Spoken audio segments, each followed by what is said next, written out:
Halo, saya Dr. Nahla. Lagi-lagi saya akan ngomongin tentang COVID-19 atau yang mungkin lebih dikenal sebagai virus corona.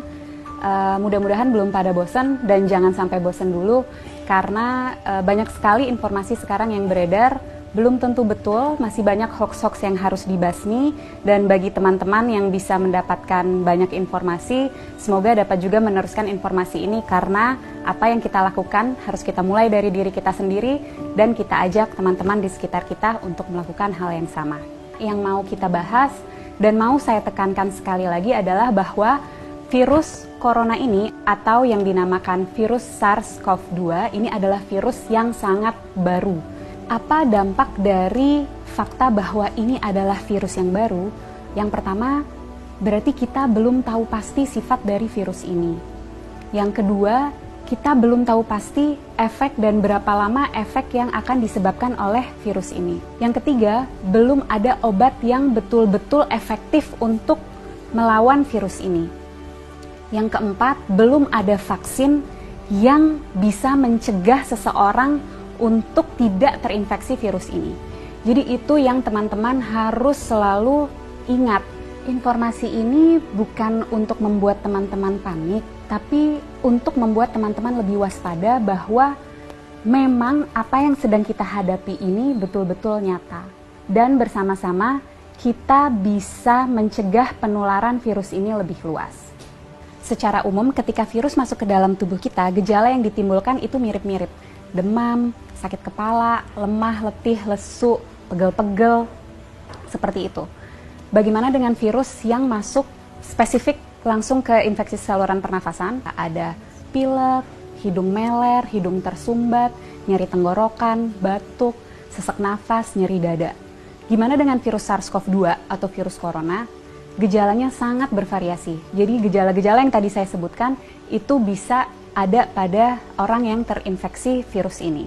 Dan juga jumlah gejala yang timbul itu juga bervariasi. Apa sih yang menyebabkan gejala ini sangat bervariasi?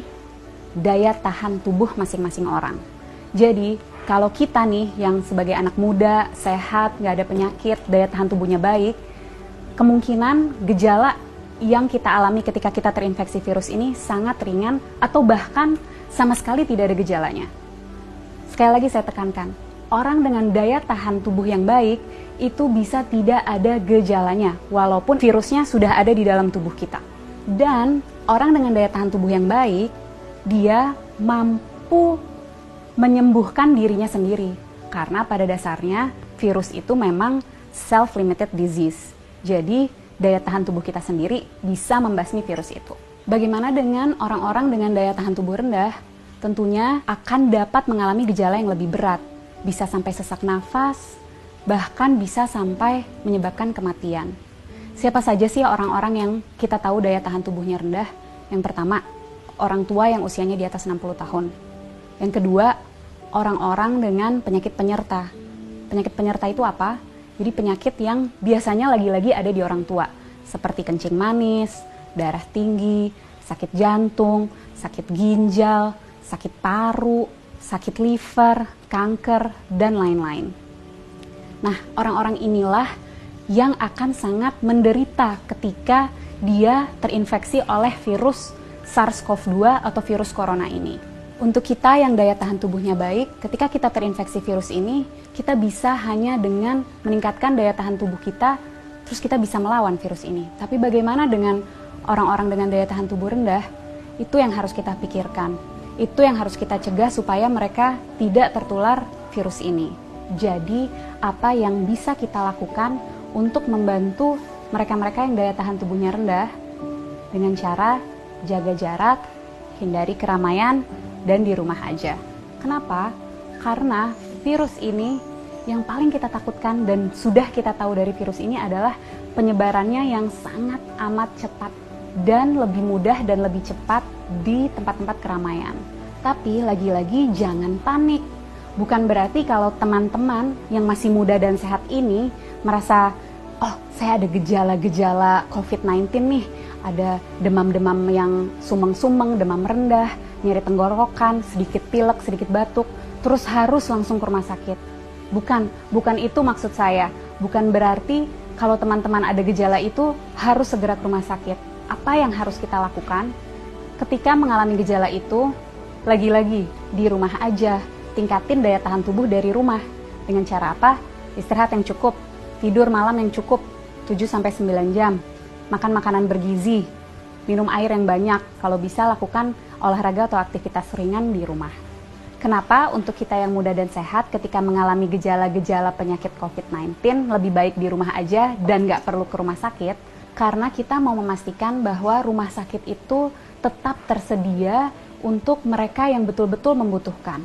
Orang tua, orang dengan daya tahan tubuh yang rendah, dan orang-orang muda yang mengalami gejala berat seperti sesak nafas. Mereka itulah yang harus segera ke rumah sakit. Jadi kita pastikan rumah sakit memang untuk mereka yang membutuhkan. Kalau kita bisa di rumah aja. Bagaimana dengan kita yang tidak ada gejala? Sebaiknya tetap jaga jarak, hindari keramaian, dan di rumah aja. Kenapa? Karena seperti yang tadi sudah sempat saya jelaskan, orang dengan daya tahan tubuh baik bisa jadi tidak menimbulkan gejala apapun. Jadi kalau dari luar dia terlihat sehat, belum tentu tidak ada virus itu di dalam tubuhnya. Dan orang-orang tanpa gejala ini tetap bisa menularkan ke orang lain. Melalui apa? Misalnya, kita lagi ngobrol-ngobrol sambil makan, dia tersedak, batuk, virusnya banyak di situ. Atau lagi di mobil bareng, AC-nya kenceng banget, kedinginan, dia bersin, virusnya ada di situ. Penting untuk kita jaga jarak. Jaga jarak 1 meter untuk memastikan droplet yang keluar melalui batuk ataupun bersin tidak terkena pada kita. Penting sekali untuk kita untuk selalu cuci tangan dengan cara yang benar dan sering-sering untuk memastikan jika secara tidak sengaja kita menyentuh droplet itu, kita bisa membersihkannya. Dan yang juga penting, jangan menyentuh wajah dengan tangan kita yang belum bersih. Kenapa? Karena virus akan lebih cepat menyebar, lebih cepat masuk melalui mukosa mata, hidung, dan mulut. Penting untuk kita menghindari keramaian untuk memutus rantai penularan ini. Penting untuk kita di rumah aja supaya kita bisa terus meningkatkan daya tahan tubuh kita untuk dapat melawan virus ini. Bagaimana untuk kita yang tidak bisa di rumah aja, terpaksa harus bekerja di luar atau harus pergi keluar, tetap usahakan untuk menjaga jarak. Jaga jarak 1 meter dan usahakan sebisa mungkin menghindari keramaian. Jangan lupa untuk selalu menjaga kebersihan dengan mencuci tangan yang bersih. Kalau tidak bisa menemukan air dan sabun, kita bisa menggunakan sanitizer. Para peneliti, dokter-dokter, farmasis, tenaga medis, dan semua sedang berusaha mati-matian untuk mencari obat dan vaksin dari virus ini. Mari kita berperan membantu mereka dengan cara jangan panik tapi tetap waspada. Kita jaga jarak, hindari keramaian, dan di rumah aja. Nggak perlu ke rumah sakit kalau gejalanya ringan. Pastikan rumah sakit tersedia untuk mereka yang membutuhkan, orang-orang tua, orang dengan daya tahan tubuh rendah, dan orang-orang dengan gejala yang berat seperti sesak napas. Yuk teman-teman, kita bareng-bareng lawan virus SARS-CoV-2 ini. Dan untuk teman-teman medis, tetap semangat.